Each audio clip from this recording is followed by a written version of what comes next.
Good afternoon, everyone. Welcome to the regular council meeting of Tuesday, September 15th, 2020. I'll call the meeting to order and ask if you will stand and join us in observing O Canada.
Thank you. Item 2.2, please join me for a moment of silent reflection.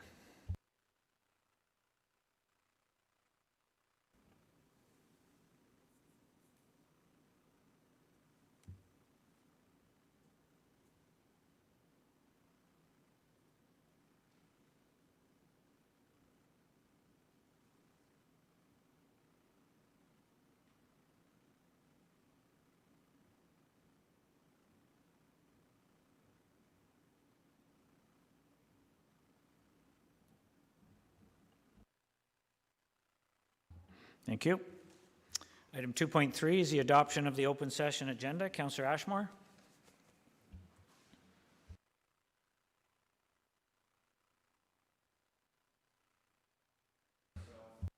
Seconded by Deputy Mayor O'Reilly, that the agenda for the open session of the regular council meeting of Tuesday, September 15th, 2020 be adopted as circulated and with the following amendments, additions.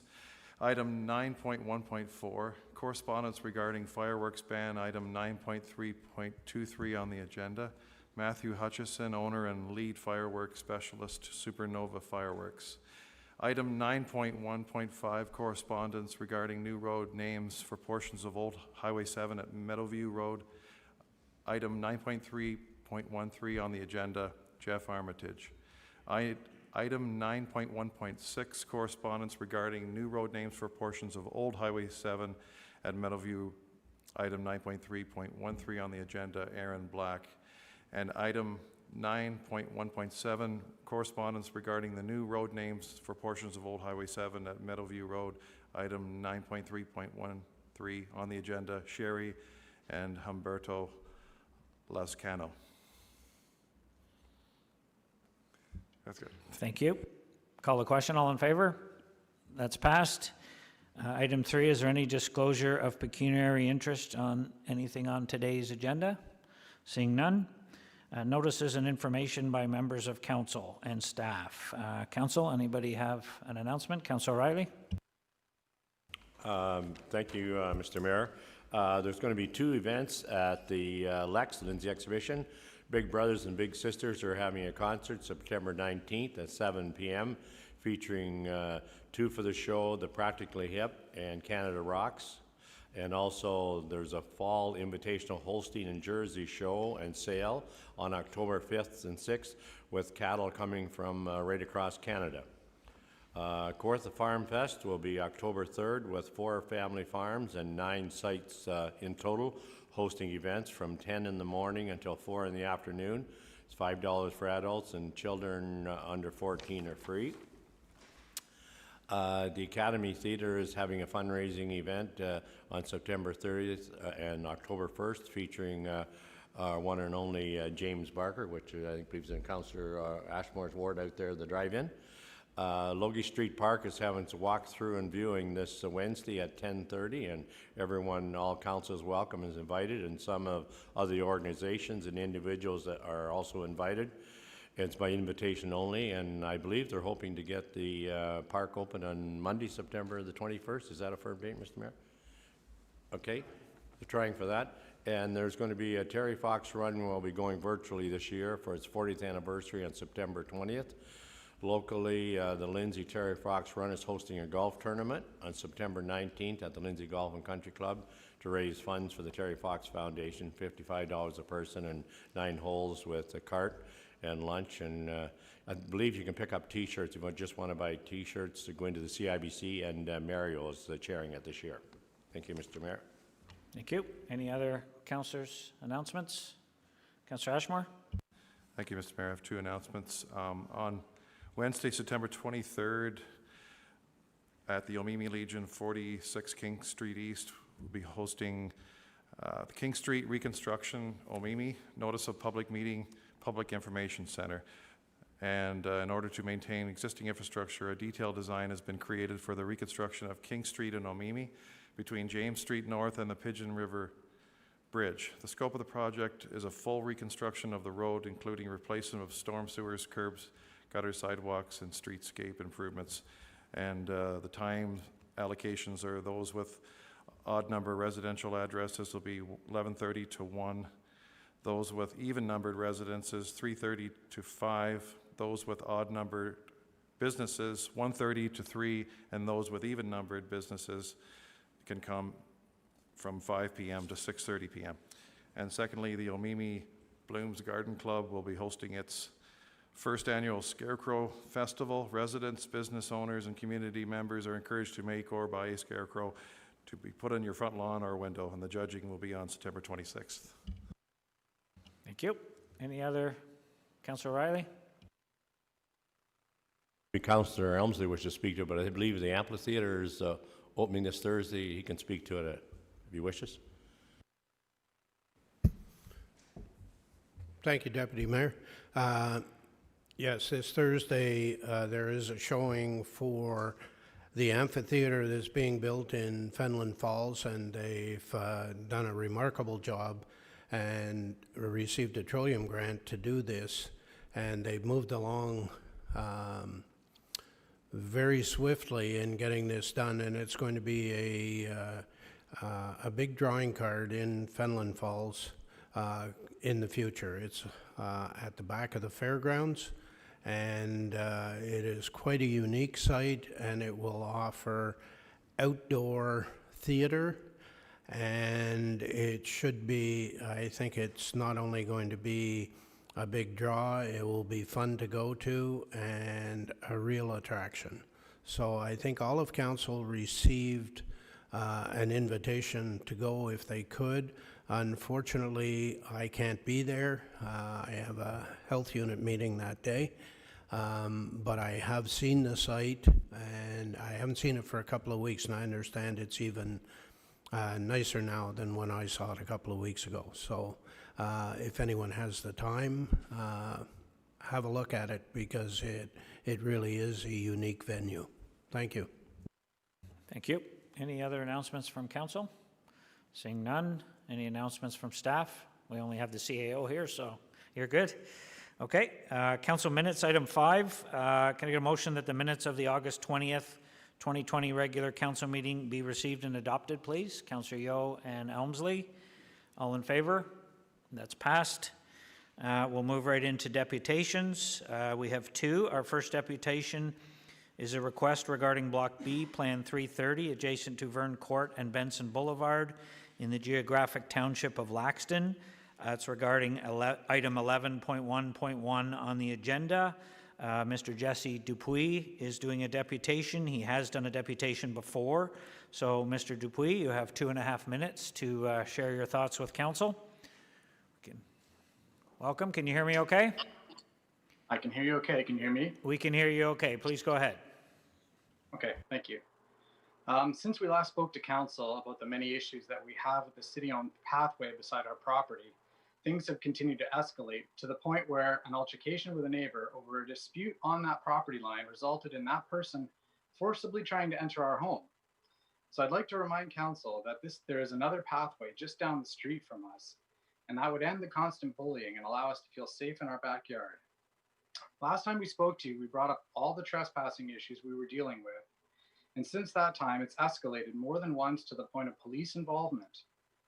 Most recently, the police issued a trespassing charge, which could have easily been a break and enter, as that person opened our door with such force it actually came off the rails before I confronted her. I told her to leave my property, and she I told her to try to leave my property repeatedly, and she refused, continuing to scream at me. I tried to de-escalate the situation by going inside my house, and she banged on the window, screaming at us to come back outside. My wife hid in fear, and we called the police. I tried to close the window so we couldn't hear her screaming at us, and she physically grabbed the window and prevented me from closing it. We have all this documented via photos and video.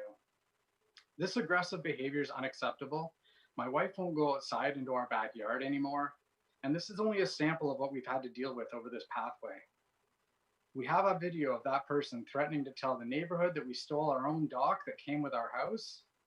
Again, I want to reiterate and remind council, there's a second path only 30 seconds down the street. Diverting people to this path will solve all of our issues and allow us to enjoy a safe and non-confrontational existence in our own backyard. By the way, the very same person who broke into our house is the same person who's petitioning council to keep the path open. The same people who said they'd tell the neighborhood we stole our own dock, the same people who continuously put themselves and their belongings on our dock, and the same people who were already given warnings by police and ignored them. They're telling people that closing the path will decrease their value. This is not true. There's another path down the road. So bottom line, this is a city-owned path beside our house, and it's enabling this bullying behavior, and it's an unacceptable way for us to live. These people clearly don't respect the warnings of police and will continue to exhibit aggressive behavior towards us. So we implore you, please close this path or sell it to us. Thank you. Thank you, Mr. Dupuis. We'll see if there's any questions. Can I get a motion, please, to receive the deputation and the correspondence that was in our yellow folder? Councillor Yeo, and seconded by Councillor Elmsley. Are there any questions for the deputant? Seeing none, I'll call the question. All in favor? That's passed. Thank you very much for sharing your thoughts. This comes up later in our agenda, so we'll see what we can do. Thank you. Thank you very much. Thank you. Our next deputation is item 6.2, which is a proposed direct sale of city-owned property in Juniper Street in Fenelon Falls. It's regarding item 9.3.10 on the agenda, and the deputant is Sandra Barrett.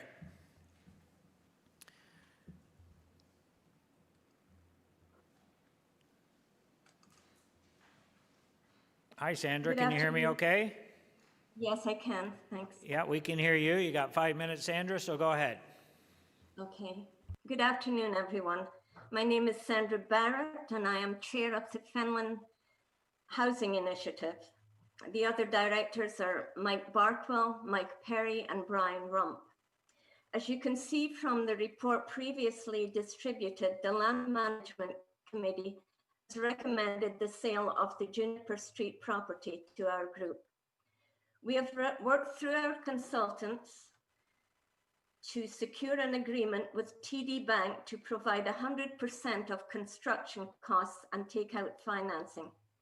This will be the third building I have been involved in. Villa 1, which opened in 1994, and Villa 2, which opened in 2010. To our knowledge, there has been no additional development of rental housing since that date, resulting in members of our community being forced to seek accommodation elsewhere. A number of the units will be designed for individuals with support needs, and we are in consultation with ABLE to ensure that these needs are met. Our units will be a mixture of affordable and market rent, and we do appreciate you're considering this matter. Thank you. Thank you. We'll just get a motion to receive the deputation, and the correspondence again is in your yellow folder. Councillor Elmsley and Councillor O'Reilly, are there any questions for the deputant? Councillor O'Reilly, go ahead. Thank you, through you, Mr. Mayor. Thanks for the presentation, Sandra. Do you just want to clarify what the ratios are again for the proportional rents? Well, until we find out if we have this property, we're probably going to do it in 2 phases. So it could be 45 and 45 and 30 or 30. We don't know exactly what the proportion is, but we have been talking in the 15 to 20% of affordable. Any further questions? I have a quick one, Sandra, just for clarification. We're talking a lot about the end use of this property, but for council's benefit, you're buying this property as is from the city, and you're going to have to rezone it, whatever you build on it, and obviously there's no guarantee of a rezoning. So just want to make sure we're all talking the same.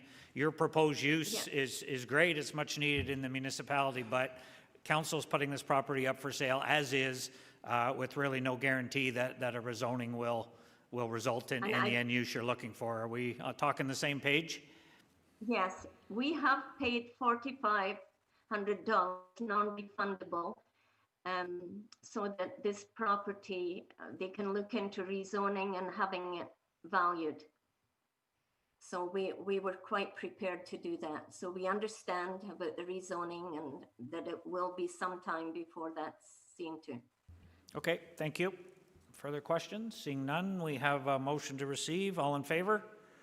That's passed. Thank you for joining us today, Sandra. We appreciate it. Have a good day. Thank you. Thank you. We'll move into item 7, which is petitions. We have a petition regarding Block B, Plan 360, adjacent to Vern Court and Benson Boulevard, the geographic township of Laxton, regarding item 11.1.1 on the agenda. We have a motion that the petition received from Lucy Stefanoff regarding Block B, Plan 360, adjacent to Vern Court and Benson Boulevard, be received. Councillor Yeo, you'll move that. Seconded by Councillor Seymour Fagan. Councillor Yeo, did you want to speak to it? Yes, thank you. Briefly, this petition is well received by council and shows you what the community and the neighborhood feels about the proposed sale by the proponents. And this is an access to water. It's well used. It's been there for a long, long time. And I thank the people for the petition. And as we'll see later in the agenda, the staff suggestion that the sale not go ahead has not been withdrawn by council. So given the petition and the refusal of withdrawing the staff recommendation, this sale will not go forward.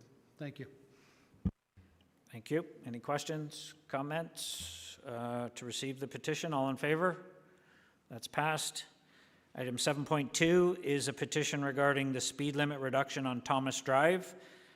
Suggest a motion that the petition received from Blake Clark and Bonnie Clark regarding a speed limit reduction on Thomas Drive be received, referred to staff for report back by Q2 2021. Councillor Elmsley, you'll move that. Seconded by Councillor Dunn. Any questions, comments? All in favor? That's passed. Thank you. Presentations. We'll move on to our first presentation. Is an update regarding city pandemic response presentation from Ron Taylor, the CAO. Welcome, sir.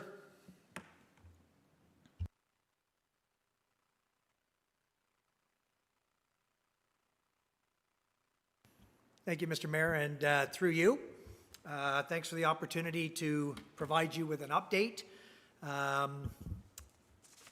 This has been a task that I've done over each month, just to provide you with some gauge and understanding of some of the service decisions that we've made, where we're heading sort of into the fall, and then also looking at our finances and some of the other initiatives that we're doing internally.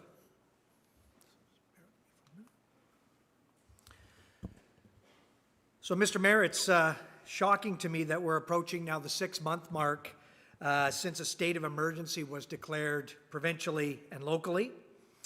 But having said that, there's been a number of things that have been done and are continue to be happening. So number one, we are responding, and we're doing that with public and staff safety as the number one priority, maintaining essential services and continuing ongoing monitoring of public health and any initiatives that are out there. We're also recovering, and slowly but surely the restart of the economy and services is ongoing. You know that is led or guided by the provincial restart plan. I'll talk a little bit about that in a minute. And while we're in recovery sort of mindset or mode, we also, while balancing response, need to remember financial sustainability as being top of mind going forward if we want to fully recover as a municipality. And we're resetting longer term, but constantly looking at how we deliver services. What are some lessons that we've learned or are learning throughout this phase of the pandemic? And then looking at service efficiencies, different ways of doing business, and what are the demands out there by the public and the ratepayers. So as I mentioned, our continued focus is going to be in the immediate term on response. We won't waver that way. In the midterm, we'll be looking towards recovery, and certainly in the longer term, we want to reset and look at how we do business. And so, Mr. Mayor, you've seen some of these, but I think it's just important to remember sort of what legislation is driving some of our decisions, or certainly our service delivery. You'll recall that the provincial emergency was declared March 17th. The local municipality followed up shortly thereafter on March 24th, declaring a local state. Both of those states of emergency ended on July 24th formally. In tandem with that, the province passed the Reopening Ontario Act. That was to maintain certain orders in place, ongoing, and that the province would review those orders, add or change to them, but couldn't add new orders under that legislative context. And they established a 30-day sort of renewal period or review period as a province to either rescind some of those orders or change them. And fairly recently, the province announced that all of the orders that were in place since that July timeframe remained in effect predominantly up until September 22nd. So again, 30-day reviews by the province. It's anticipated that they'll be looking at now the next cycle beyond September 22nd. And there's a very long list of orders that remain in place, obviously focused not only on municipal operations, but everything from economy to health issues provincially. So just on the state of emergency, so as that was lifted, we continue to remain focused, though, on those orders and complying. Our Emergency Operations Center, although we are not in a local state of emergency, that group, so those local community partners and emergency responders, we do continue to meet and connect ongoing to sort of anticipate where we're heading into the fall and just any localized issues that we might have, either with enforcement or recovery efforts. At the same time, you'll recall that council back when the declaration occurred delegated some authorities to me for procurement during the pandemic response phase, and that was confirmed for a summer time period. So you'll see on today's agenda, I'm recommending, staff are recommending that delegated authority be rescinded, and there's a bylaw to do that later in the agenda. And the reason for that is I think we do have now council meetings that are appropriately scheduled. We have the ability now to make decisions ongoing on the operations, and we have the ability to be responsive in a timely manner post states of emergency.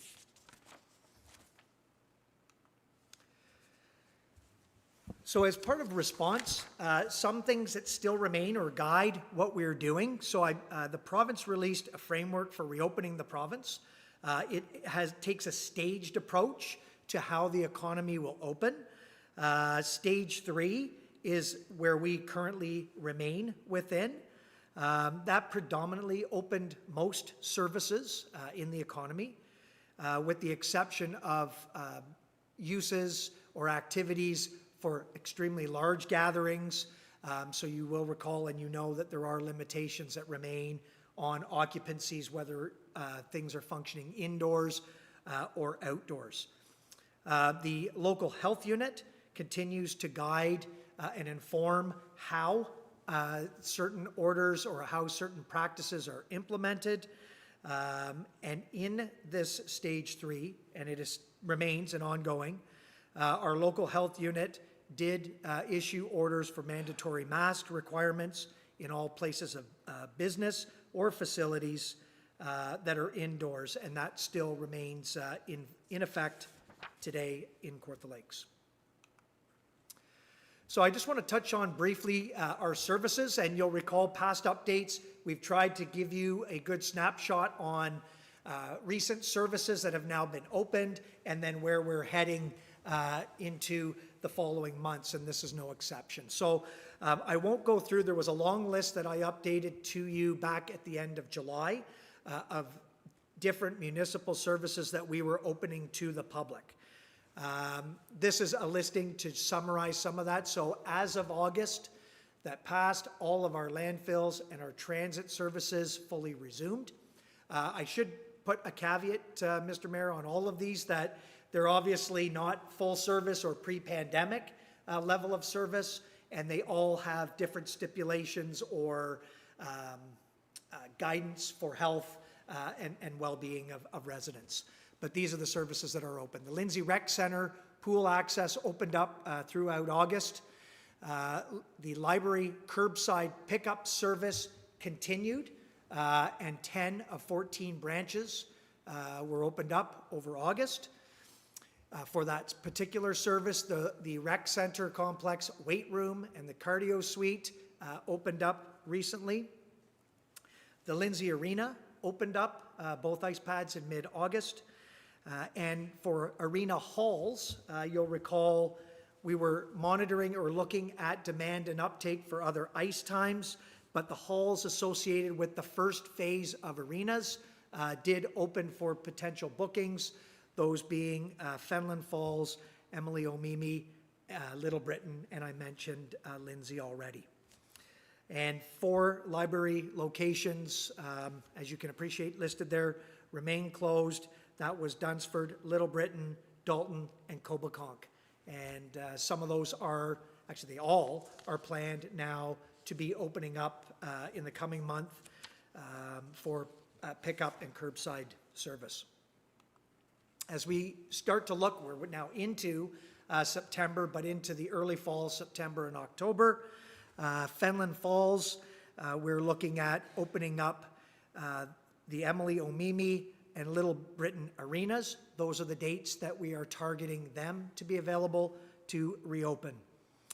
We're preparing for Woodville and Manvers arenas to open in October, but as you will recall, that's subject to demand, so we wanted to gauge what activities and demand was out there for the first 4 arenas that are listed, and then we would look at if demand met or exceeded certain targets, we would then bring online 2 more arenas.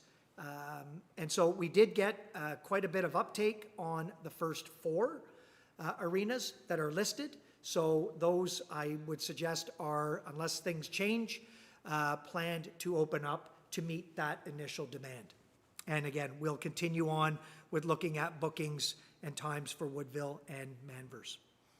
The provincial offences courts, they remain closed to in-person matters, and that is effective up until October 19th. That was just recently announced. It was targeted for September to potentially open. That was delayed for another month. We'll see. There still are online or electronic hearings that are taking place, and there still are some activities for paying fees, fines, and so on through the courts. Most community halls continue to remain closed. You'll recall, though, that we wanted to reach out to a majority of our volunteer management committees, especially those that are run by those committees, to see if they were ready to support, if there was demand out there, and then what would be the limitations and the practicalities, I'll say, of opening up certain spaces or rooms, knowing that we're still under certain occupancy limitations, masking, distancing, etc. And so it was a great exercise to reach out to our volunteers, and I really do want to thank them all. I've heard nothing but great feedback through our staff and from the volunteers. And for the most part, I was actually right across the board. It's a very slow and steady approach, and they were quite happy to be working with us in tandem to limit how those openings would take place and that they were done safely. And so there's a few that have opened for very focused activities or very small gatherings, but for the most part, they still continue to remain closed. We're going to continue to review those openings, as well as other community halls that are not volunteer management committee led, and we'll do that through advice with the health units and so on. Councillor O'Reilly announced earlier that Logie Street Park, internally, we're going to have a soft opening, at least in terms of a walk around tomorrow. And then we are targeting September 21st to open that park. So it'll be, I think it's a great, it's a jewel that I think the community will enjoy.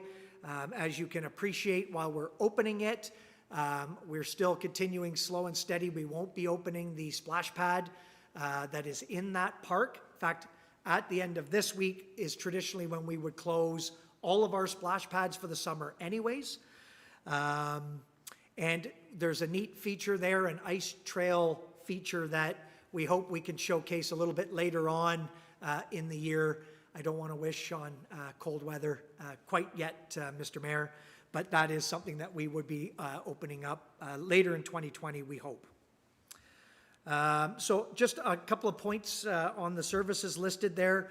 So for the arenas, we're anticipating some limited change room and non-participant access beginning in October. So you may have been tracking or following the provincial orders. So spectators, for example, obviously they have to meet certain requirements, and the occupancies remain capped at 50 for these facilities. But we will be working in or looking at protocols and setting up things so that we comply with these orders that are in place for the arenas, but at the same time try to accommodate the user groups and families that are watching or supporting those activities. But that we anticipate those 50 occupancy maximums internal, so in our halls, our arenas, are likely going to remain for the near future and probably well into the remainder of this year or the season. So ice time requests for October to December has now opened up. So we are now gauging the next phase, and we will see sort of what is the demand and potential uptake for arena and ice time use from October to the remainder of the year. As you can appreciate, we only support the venue. At the same time, different organizations have their own protocols and procedures in place for coming back online with ice use. And I mentioned with the summer ending, our splash pads will be closing, but I think those were a great relief for families and the community over the hot summer months.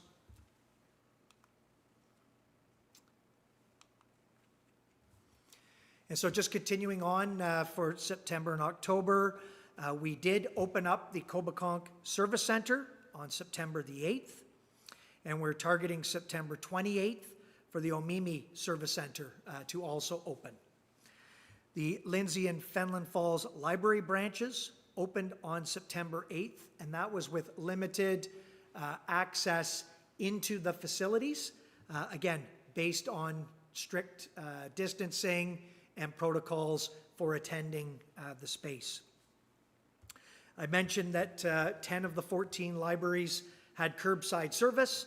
The remaining 4 that I listed, the dates are on the slide in terms of when those services will start up for the remainder. And the library will be announcing more formally later today, based on board direction, that the library service will be operating fine-free effective October 1st.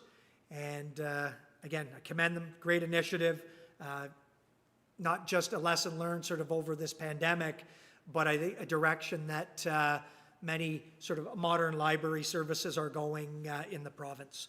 I won't say any more on that. The board and will be releasing detailed communication on that later today.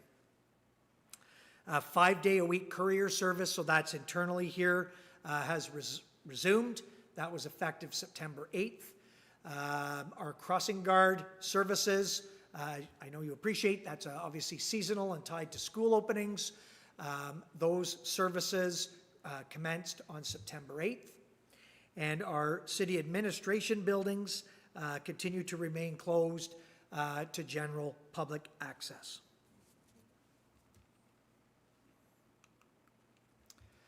And so a couple of other just quick items to touch on, Mr. Mayor. Obviously ongoing, we are looking at how we can get back or resume to some normal business, I think where it makes sense and where it is practical and demanded. There's still a few areas that, based on either provincial directives, health and safety, whether it's for you, for staff, or for the public, there's still a few areas that we want to put some attention to, but start to open up and resume service. So one is cash handling at various facilities. Actually, for the most part, those facilities that are open, save and except our landfill sites, do already permit or allow for cash exchange.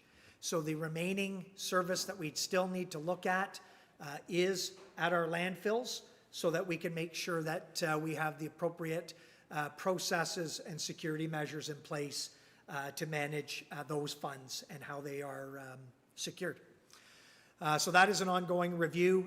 We are targeting, looking at resuming fully cash payments and options. That can occur now, for example, at the service center. So as those open, you'll be able to do that. We already allow it at our rec center, for example.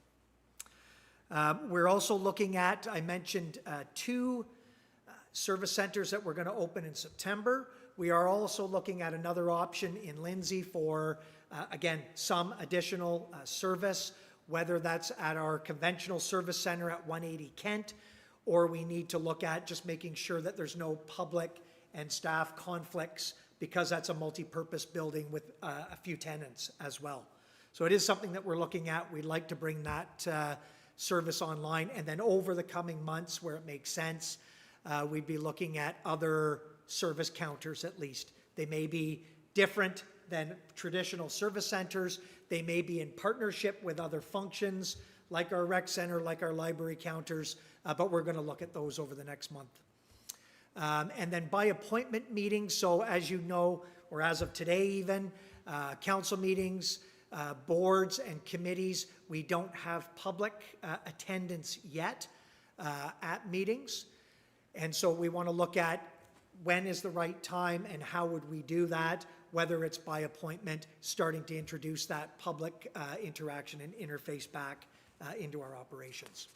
And it may also be not necessarily public meetings, but we're also looking at scheduling and by appointment type interactions with staff and specific departments depending on the nature. So, for example, if you were a prospective builder or wanted to, let's say, build a deck on your property and you wanted some advice before a permit was submitted, we want to find a way where you could meet with staff one-on-one safely, but have that interaction, get that advice that you would be typically offered or used to.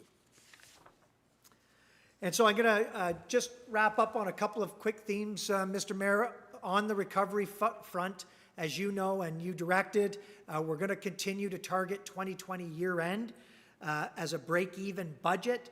So I talked about a $5.7 million pressure on the municipality that we've been methodically looking at reducing to zero. That deficit based on a combination of additional expenditures and significant revenue losses that we would normally have in a non-pandemic circumstance, but then looking at how can we cost contain. Again, I've said it before, I'll say it again. Thank you first for the direction and for the support on that. I think staff are virtually there. We're going to continue to obviously to sharpen pencils, but I'm quite optimistic that we will meet our target and get to a position where we can really, I think, start to recover properly and recover quite quickly and get to where we need to be in 2021. I've listed a couple of funding announcements, the main one being the $4.8 million, this is for Kawartha Lakes, formula-based safe restart funding to offset operational impacts from the pandemic.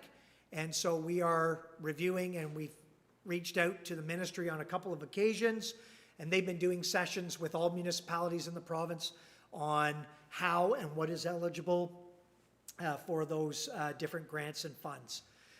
An additional $107,000 was dedicated specifically to transit under the same program to look at pandemic relief funding for those operations.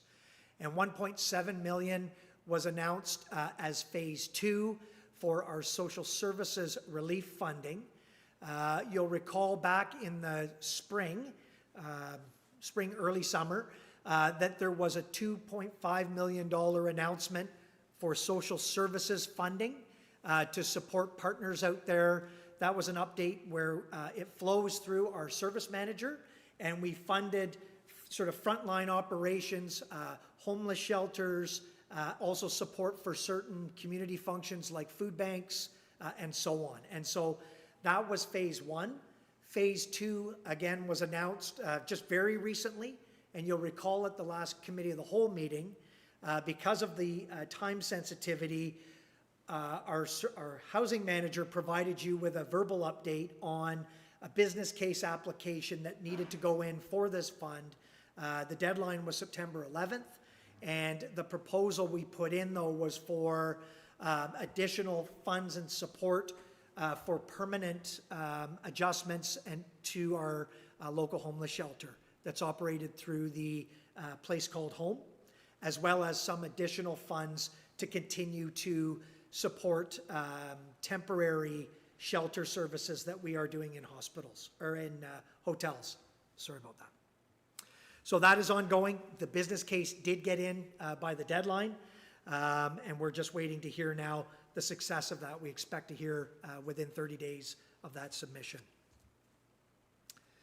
And so we're going to review all of the funds. There is talk or discussion that the province will then, after the formula-based funding announcement, that once municipalities have looked at how that would apply, if that is exhausted and there is still need in municipalities, that they are going to be launching a phase 2 application-based funding model for continued safe restart funding and pandemic relief. So I haven't heard any details on what eligibility would be or not. We're anticipating that potentially capital funds, which are not eligible in the first phase or the current phase, may be eligible for certain retrofits, just to facilities and to services. So stay tuned for that. We're thinking October they're going to announce what that looks like and what are the timelines, so I'll provide an update once we know. Council launched 2 task forces, the Economic Recovery Task Force, as well as the Community Recovery Task Force. And I think those have been great initiatives and very responsive and timely. I won't speak for those groups, but I certainly would commend not just obviously the council reps on there, but the volunteers that very quickly in the community stepped up and formed part of it, really with a goal to be responsive and to look at what does recovery look like in our respective community.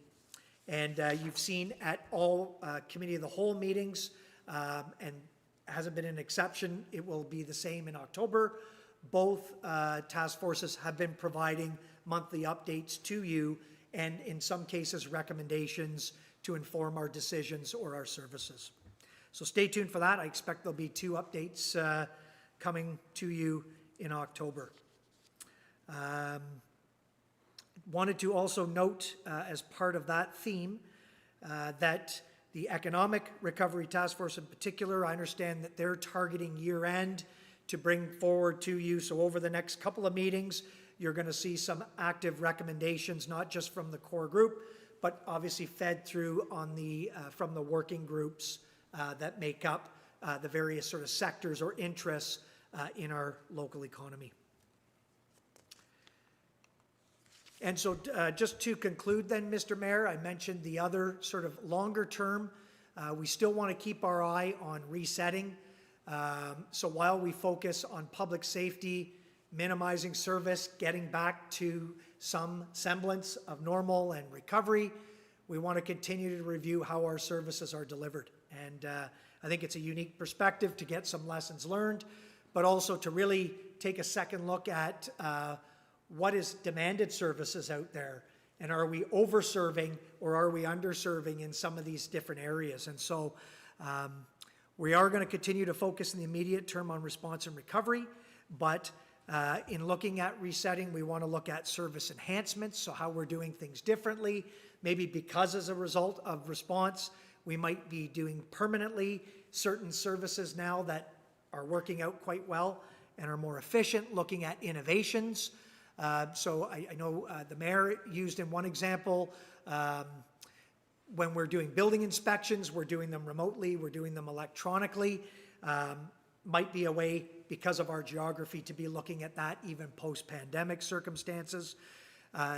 In the next couple of meetings, I do want to bring back to you some updates on our modernization reviews and also the reviews that are being done provincially.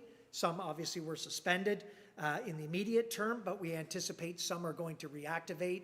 There were also some that you funded throughout 2020, and those are remaining. So we're going to be providing some recommendations on those as well. And again, we continue on process improvements. But again, I think the one that is really standing out is starting to look at our service delivery through a demand management lens. So what is the demands? What should be those benchmarks or targets that make these services efficient and that we're maximizing sort of the taxpayer funds? And so that's it for me, Mr. Mayor. But certainly if you have any questions, I'd be happy to answer them. Thank you, sir. Thank you. I'll get a motion to receive. Councillor Dunn and Councillor Richardson over in the corner. I got you.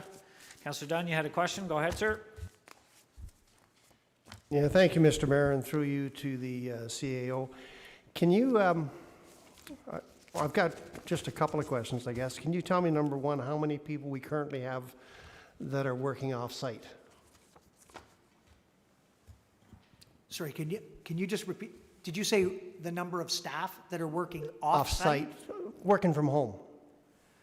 Our work from home program, somewhere around 70 are working from home, but only a very small handful, sorry, through you, Mr. Mayor, are working, I'll say permanently or 5 days a week from home. Okay. So, Yeah, they have a schedule of some sort. yep. Okay, that's fine. So I guess I'll have to rephrase the question. On any given day, how many people, so we have 70 in total in the work from home program. On any given day, how many people would be working from home? Like 35, 30? If you understand where I'm trying to bring the question from. There wouldn't be 70 working from home on every day. There would be some lesser number. Can you tell me what that lesser number would be? Sure, through you, Mr. Mayor. So we piloted the program. The policy that we developed maximizes 3 days a week where a staff person under certain contexts could work from home. So 2 days a week, they're checking in or they're working directly in the office or in their respective workspace. Again, there's only a very small handful, I'm talking one hand, that are 5 days with obviously check-ins. So to use the math, there would never be 70 offline or at home on a given day. It's probably about 50 to 60% on any given day based on those numbers. So 35 or 40, and that's fine. I'm not, I was just trying to wrap my brain around it.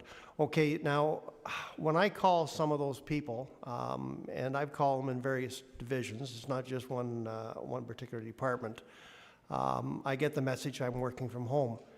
Now, if somebody wants to phone me, they go to 324-9411. They either already have my extension number or they can get it through a search and get my extension number, and they call me at home. Why can't we have that same service available from people that are getting paid to answer phone calls? Why do I get a message every time I phone somebody that's not working at their location? Hi, I'm not in today, but I do check my emails and I check my telephone on a regular basis. Leave me the information and I will get back to you at my earliest convenience. Why is that happening? Why is that phone not ringing the same way it does for me and every other counselor in this room? Why is that phone not ringing and they're not picking it up?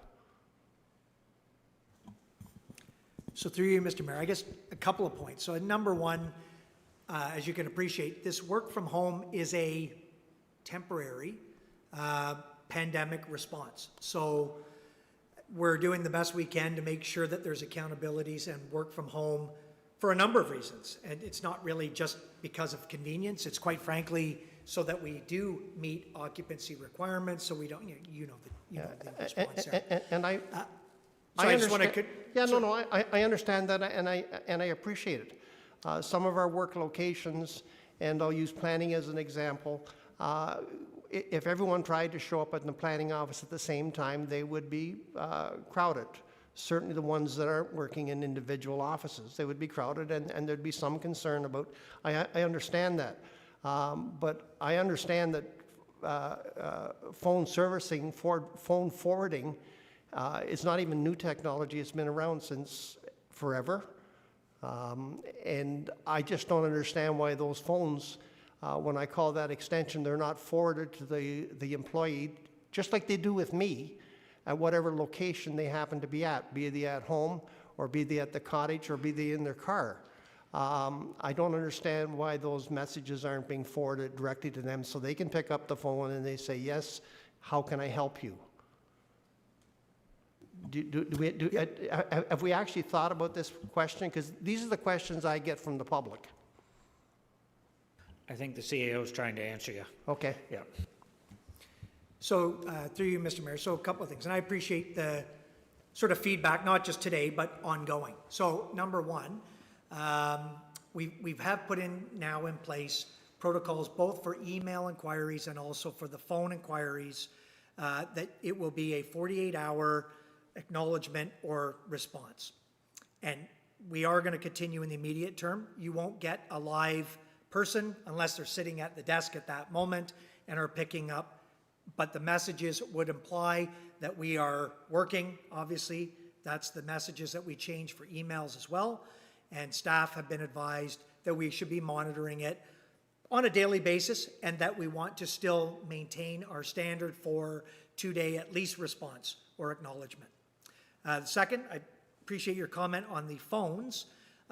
We can't forward calls through we can, the technology is there, but we can't link it to staff personal phone lines. And so when we do connect internally and people are remote, it's to city-issued technology, cell phones, and so on. So that's one reason. So what we've been doing is staff can call in at any time to their voicemail. They can listen to messages, and then they can respond accordingly. And so we need to continue to do that. But I do appreciate, there are abilities and some that have issued phone technology and internet and otherwise can do what they need to do.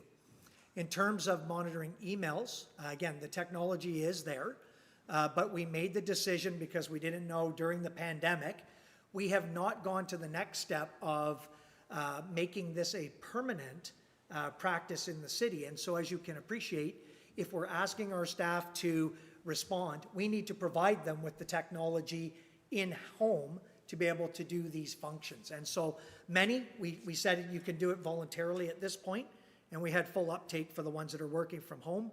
They're working on their own technology and so on. But there are some nuances that we need to work through to make sure that if we're going to do this on a permanent basis, we want to do it right, make sure that the securities are in place, and that we're not asking our staff to leverage technology that they need to purchase themselves. We need to provide that as the employer.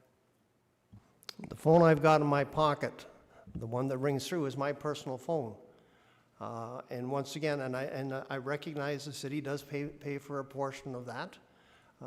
I'm really good at putting through my expense account, so I get paid that portion. They don't pay for the whole thing, they pay for a portion of it, and I appreciate that. I just don't understand why, because the calls I get, and I'm averaging 2 to 3 calls a day, I can't get an answer. Nobody gets back to me. Now, on slide 11, and I don't know whether it was a Freudian slip or whether it was an intentional slip, but when you were giving your presentation, you said to minimize services, and actually what the slide said was minimize service disruption. And when you gave your presentation, you didn't read that into it. You just said minimize services. And that's what, unfortunately, the people of the city are now feeling that they're getting, is they're getting a minimized service. But I'm not going to dwell on this one because I got a couple more things that are bothering me. Can you tell me now, just to kind of go through, because I understand and I have some comments where I'd like some replies, why the Lindsay Service Center is closed. But I'm not sure because I don't get a lot of calls on this one. Can you tell me, is the Health and Human Services building, is that open? As in, can the public go in there and talk to somebody face to face? Through you, Mr. Mayor, it's not open for general. Case management continues by appointment. Almost solely, those appointments are done electronically. We do have circumstances where I think we've updated in the past where we've issued pay cards, for example, and we've had to do that obviously in person. So there is some interaction, but it's by appointment or it's some sort of planned interaction. We don't have clients that are just coming in to a general service counter. And the reason why I picked that one in particular is because it is a protected environment. It's got glass screens. It's a large office. And the times I've been over there, it's well spread out and it's not fully occupied, as in every desk doesn't have somebody sitting at it.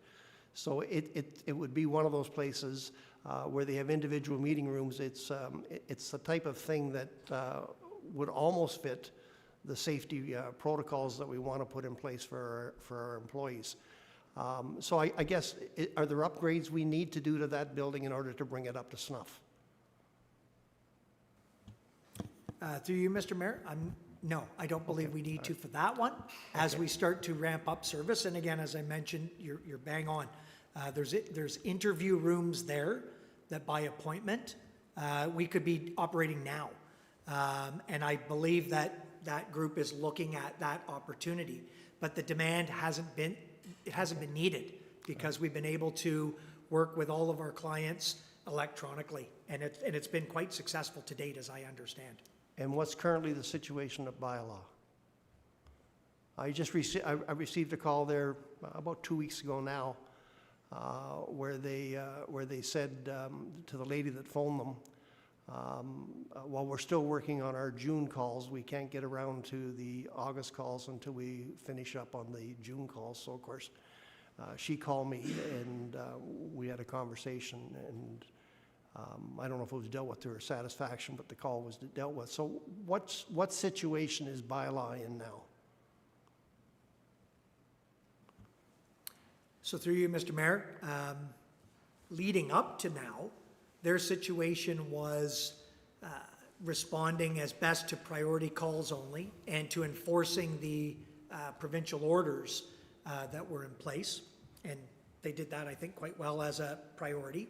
Obviously, that then meant that many cases were delayed, and delayed significantly. We also didn't fill certain positions in bylaw, but in all departments when we were in the response phase. And that obviously did have an impact on our cycle times and our response times for service. Now, having said that, I did update council last time that after the summer, once we knew what our fiscal position was, or had a better understanding of what that would be, that we would start to backfill or fill vacancies to try to get services resumed. And so we've done that. Our planning cycle time was up until Thanksgiving previously. So we're starting the process now of doing what recruitments are needed for our shortages in staff. And this isn't just in bylaw, this is in many. And so I'm optimistic that after that first week of October, we'll have people in place almost entirely, at least for positions that are approved. These are not brand new, to then resume service delivery. Bylaws also methodically chipping away, trying to get caught up. So they're probably midstream on that. I don't know if calls still remain from June, but I know that they're doing their best to go through the case log based on the resources they have. Okay, and just a couple more and I'll get off this. The Lindsay Service Center, once again, is now the rationale that was provided to me as to why the Lindsay Service Center is not opened is because once they get in the building, they can go any place they want. And that made sense. But essentially what you have is you have the upstairs, because you walk in and you have a closed cubicle, you have a closed cubicle. One side, of course, goes to the downstairs, because you can close that back door off. One side goes to the downstairs, where you have the service center, you have economic development, you have the Chamber of Commerce, I think. I'm not sure if they're still there. And then, of course, you go upstairs and you've got everything in the world that's building and development related, with the building department on one side. Okay, so I go to the bank.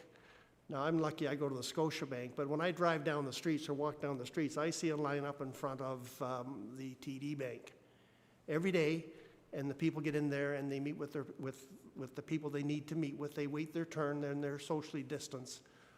Why can't we have a similar type of program for the Lindsay Service Center? Because the upstairs there is completely and totally the pulse. Anything that's going to happen as far as development in our city comes out of that building.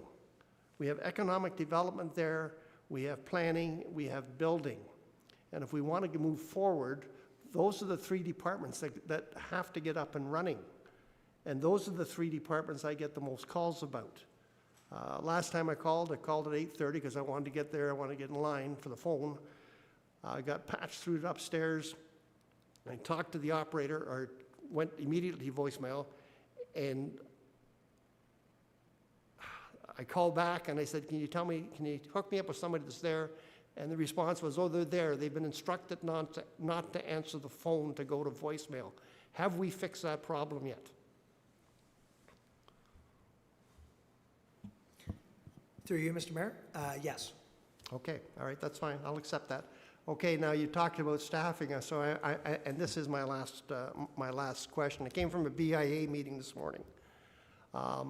And I recognize right off the bat that this department is a department that we fund, but we don't have direct control over as a councillor, and you don't have direct control over either. There's 4 court security guys walking the main drag of Lindsay, and they're sent out there to walk the main drag because they've got nothing to do. So my question is, why aren't they being redeployed into a place where we need them, or why are they not on layoff?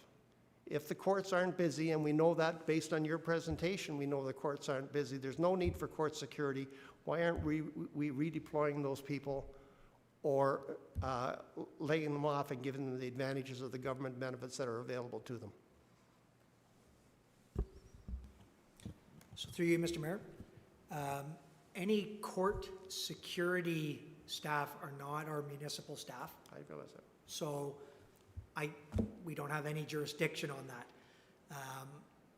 The BIA is a committee or working group through council, but it obviously has its own mandate.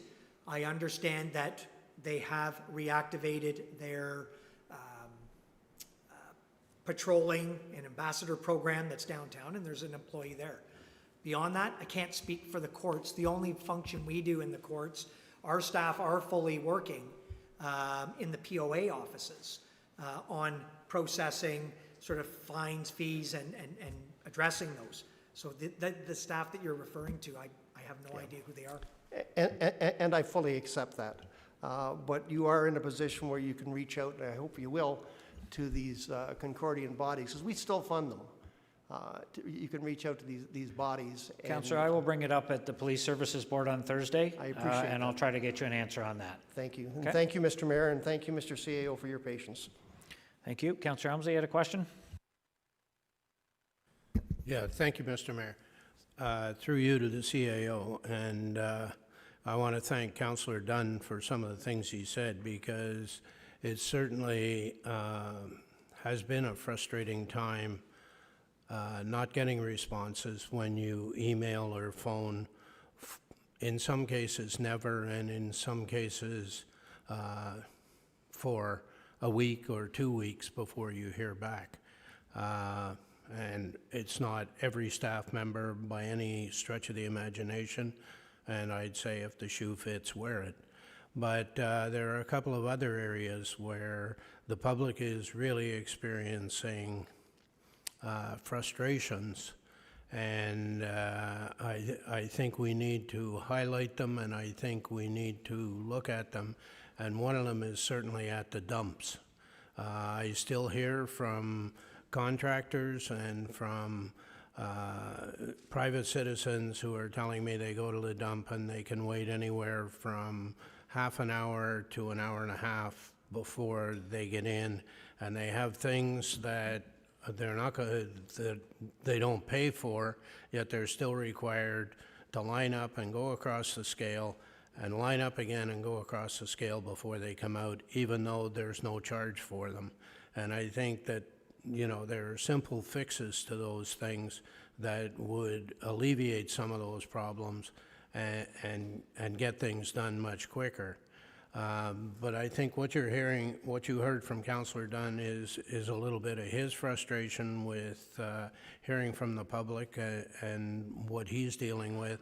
And certainly I feel the same way in terms of what I hear from the public. And you will recall that I sent you an email about how are we going to be impacted by more people staying up here for a longer period of time, and more people, the snowbirds not returning to Florida and being up here. And with more people, there is going to be more call on our resources and more call on things like bylaw and other services that we provide over the fall and I believe over the winter time. And I just want to make sure we're prepared for it. But certainly, I hear the frustration every day I go out from the public, and I feel it myself in trying to get responses and trying to move things forward to get things done. So I just echo some of what Councillor Dunn has said, and I think it was a time to have this discussion and bring these things forward. So I leave you with the dump issue, and it's not unique. There are other ones as well. So thank you. Landfill, we don't call it a dump anymore. Landfill site. Councillor Ashmore, go ahead. Thank you, Mr. Mayor, to the CAO. I echo similar thoughts of the last two speakers. One of the things about call forwarding, like when someone calls me, it comes to my mobile phone, or it could come to a landline, but it says City Hall on it, so I pick it up and it's most likely somebody else calling. But the technology's been there for 30 years, I think, call forwarding, so I really think that staff should be able to pick it up, whether it's a landline or a mobile phone. A couple things in planning. One thing in planning, a lot of even a small developer would send or an individual would send a file to a person in planning, and these files have a PDF file, whatever, they have a time stamp on them. It's like I guess an e-transfer or something. You open it up within a certain amount of days. what I've been told is that it's taken at least 1 to 2 weeks to open up these files, so they're not reading the files because they have a timestamp on them. So that's just something that's kind of troublesome sometimes when you want to get development going and other things like that. The third thing is, when I do what I'm told, I log my issues under case file. I've got about, as of last week, 138 active case files on the go, according to my REA, and they're ongoing, and I've got maybe 10 bylaw issues on the go. So just equate those two, those aren't just my files, they're people's files that are waiting on answers from me, so they're being held up, and it's really frustrating because I can't give them answers and I can't give them a solution to their issue, and these are legitimate case files that have been waiting. But I understand the backlog, but I mean, there's got to be a way to get out of this this jam here. I just think there's and it's not that complicated to get it worked out, but I'm not sure if you could comment on that. Again, through you, Mr. Mayor, I appreciate, and I do appreciate the feedback. I just hope that, I want to temper it with, we've had to make decisions for other purposes. As much as I would love to come to you and say it's business as usual, services are the same, we have to remember that we cut out our student program for the summer, for example. So 80 staff or 80 kids that come in and help backfill so we can get caught up, we couldn't do it this year. And similarly with, as we're working with these other operating departments, there's frustrations internally as well. We want to prioritize and try to be responsive, so we have to shift our resources. And so, I would love to have every application or every inquiry given 48 hours with a response and so on. It's not going to happen right now. I hate to say it. What we need to continue to do is prioritize, and those ones, for example, like development, that we can realize this year to recover, those are the ones that we've been trying to prioritize and spend some time and balancing that we want to open up more fully. I know it's where you would like to be, and we certainly will continue to push. I am optimistic that now with the resources that we're starting to bring back online and the fiscal the cost containment that we put in place, quite frankly, over the summer, were really the two major drivers as to why services were where they were at those levels. And we're starting to open those up entirely. And certainly the feedback you need to continue where there are areas that we need to try to put more attention to. So, I thank you for the comments. I do. We'll continue to take them under advisement, and where we can, we will try to ramp them up in short order and get back to where we were. Thank you. Councillor Vail? Thank you. I think everybody in here or in this room understands the reduction in service and service levels through this COVID period. Like, it's not a normal time for anything. It's not a normal time for the city. It's not a normal time for council. It's not a normal time for business. But that being said, the response thing has been an ongoing issue for a long period of time before COVID began, about getting back to not only constituents, but the timeliness of getting back to councillors as well. So I just want to put that out there. Thank you. Councillor Riley? Yeah, just along the same lines.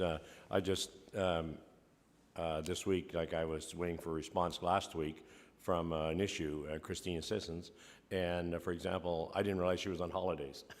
So I left a message in her back. She called me back Monday when she got back from holidays. And in most cases, I know we're not getting the typical time, but when you explain to people that we're in COVID-19, in most cases, I find most of my constituents are reasonably acceptable of the fact that it's going to take a longer period of time.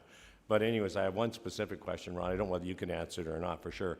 When we open the arenas, or when they get more open in, we'll say October, and when minor hockey perhaps resumes, or maybe October, November, is there going to be a challenge? For example, I understand Uxbridge, for example, they're not going to put ice in their arena. They decide it's going to be too costly to open their arena entirely, so they're going to not open their arena. And I think, for example, Port Perry has got ice, but they're not sure they're going to have minor hockey yet. That decision hasn't been made. But will there be a challenge when we're going through Durham's in a different health unit, and when people or teams start coming from a different health unit, will they have a different set of rules if they come into our health unit? Because we would probably have a different set of rules in Durham, for example. Perhaps some of them would be the same, but maybe that's more of a question for the health unit rather than you, but I just didn't know if you'd have a comment. Go ahead. I don't know if, I know Councillor Vale had some information with minor hockey that a lot of the minor hockey protocols, they have to play within their health unit. So they're not allowed to go beyond their health district. So I think that answers your question. You might get men's leagues, but you're not going to get a minor hockey league playing outside of its health unit, but I don't know if the CAO has more information. No, through you, Mr. Mayor, I think that's my understanding as well, and that there's some orders out there that guide that, so there's limitations on, they call them just leagues in general, it's not necessarily minor hockey, but the leagues are limited to participants as well. Regardless though, if it was permissible provincially, we'll have our local rules that any incoming group, whether it's a renter from outside of our jurisdiction or otherwise, they're still going to need to follow. And they're going to have to pre-register, and we're going to monitor it through the demand side of things. So it was mentioned before, 4 ice pads will be, 5 in total, 2 in Lindsay, will be up and running. And again, that's why we want to gauge demand for the next phase to see if we should be putting ice in the additional Woodville and Manvers facilities, and then we would look sort of beyond that and how it's going to shake out. Hopefully that helps. Councillor Seymour Fagan.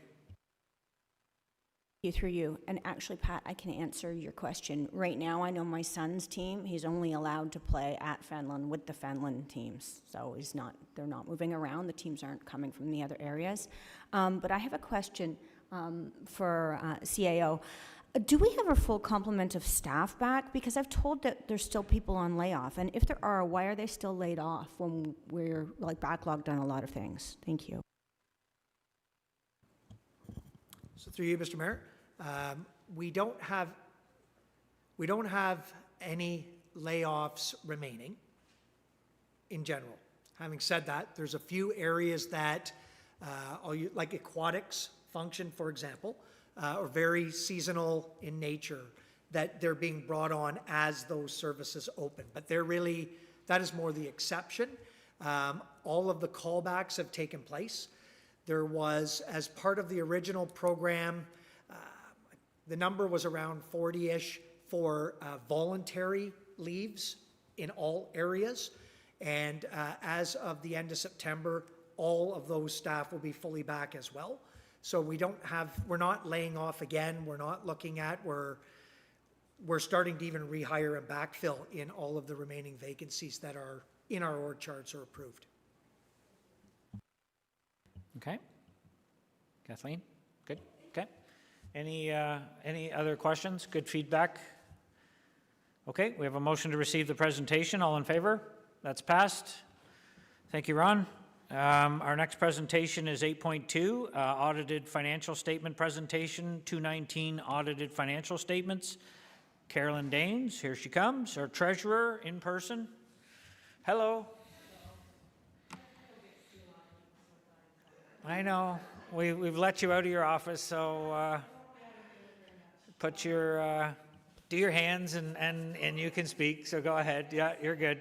Just turn the microphone out if you would, and you're off. Thanks.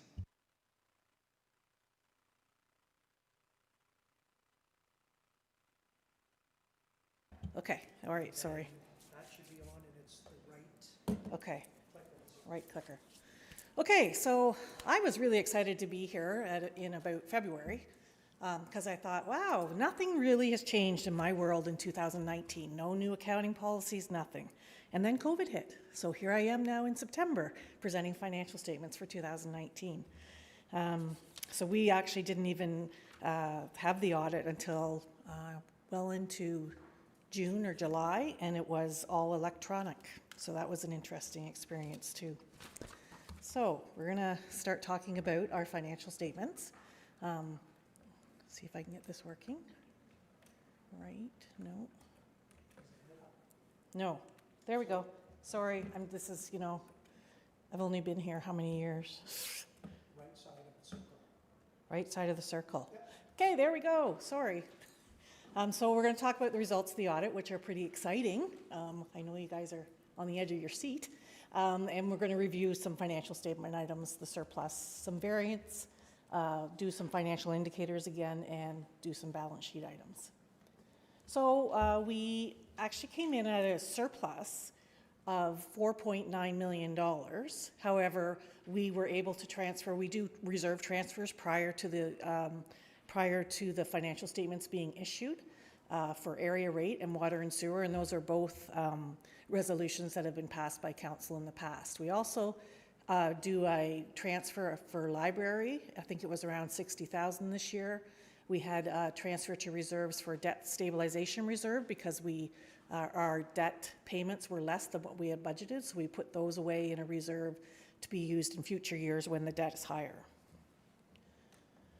So the overall surplus deficit, once you take all those reserve transfers into consideration, was approximately $3 million.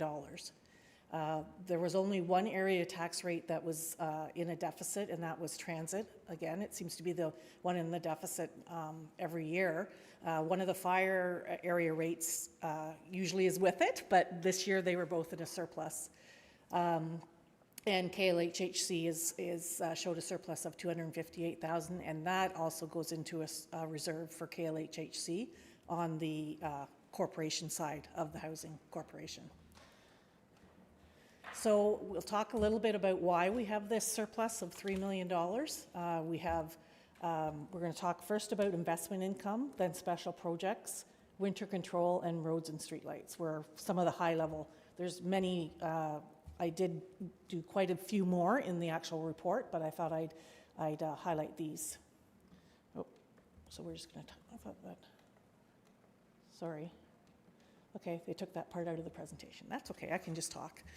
So the investment income, the reason for the increase in investment income of approximately, I believe it was over budget by $420,000, is most of the investments in the city, besides legacy chests, are short-term in nature, because we tend to have that period between about the the end of September, when we have our last due date, till about the end of February of the next year, when we have the next due date.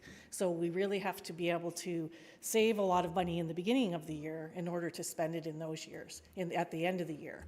So we did find an investment vehicle through the One Fund, which is something through our Municipal Finance Officers Association, that offered a rate of almost 2.5% on short-term money, which is unheard of.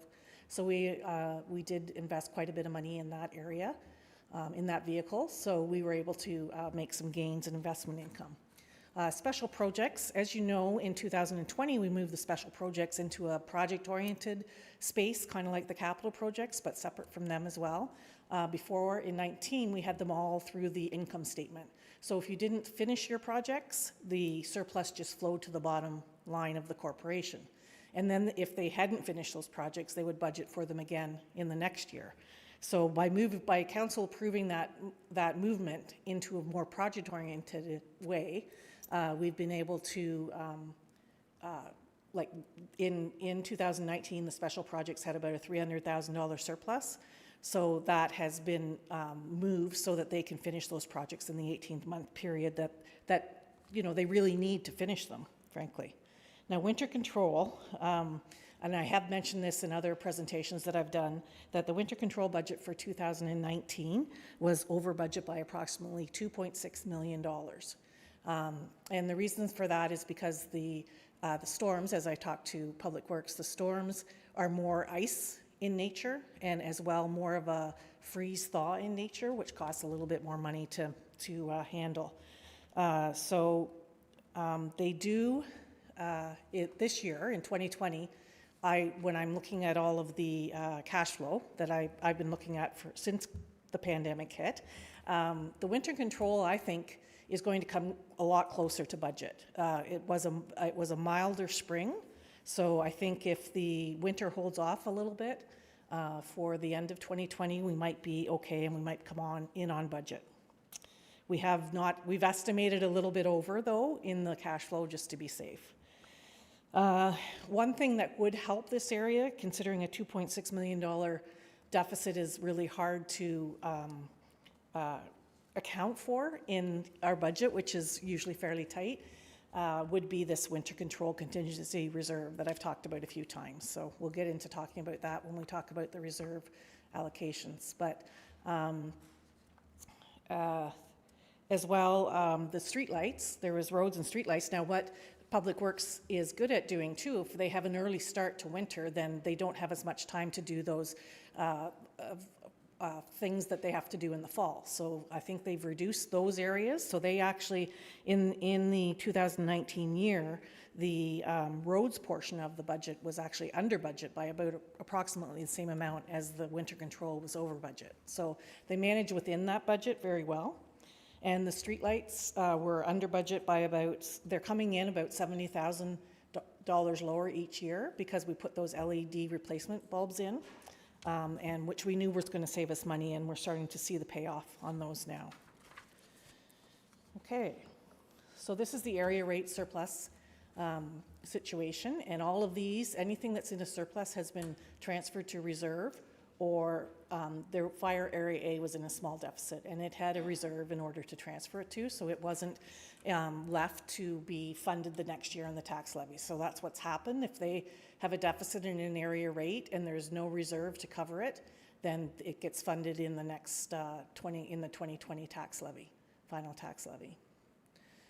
So the Kawartha Lakes Police Service was the largest surplus of $291,000, and that looked to be, to me, when I looked at the variances, it was more in the overtime and wage area. All the other ones came in fairly close to budget. The streetlight budget, obviously, a bit of the reduction in the hydro has helped there for sure, and as well, we had a reserve transfer last year that came in to help that area, which was obviously wasn't needed because they have a $200,000 surplus. Okay, and I just basically said that. So looking at the financial indicator review, I like to take a snapshot of the corporation with various ratios to see where we sit. I do get some comparisons from the ministry on other municipalities. So I usually show you the tax arrears versus operating revenue. We're still at a low risk in this area, looking at 4.01%. Anything lower than 10 is good.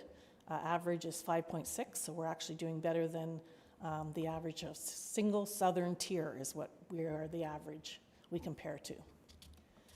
The reserve ratio, we know that this is an issue. We've always kind of been in the more moderate range. Anything between 10 and 20 is a moderate range. Anything lower than, or anything greater than 20% is low risk. And if you were 0 to 10, you'd be in the high risk category.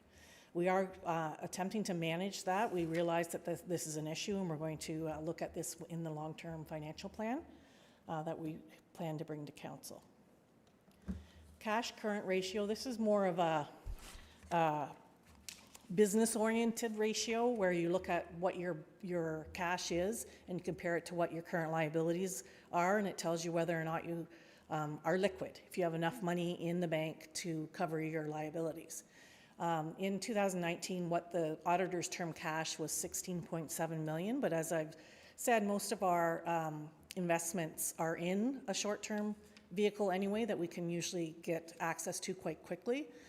So if you only use the cash as the auditors define it, we're at a 0.5%. So basically for every $1 of debt, we have 50 cents of cash to pay it. But if you take into account the investments that we have that are quite liquid, we're more at closer to the average of 1.85. So every dollar of accounts payable you have $1.85 of cash to pay it. So we're in very good standing in that regard. The debt servicing cost, as I said to you, there's two things I look at for debt servicing, and we're going to look at the annual repayment limit later in the presentation, but this is the debt servicing cost.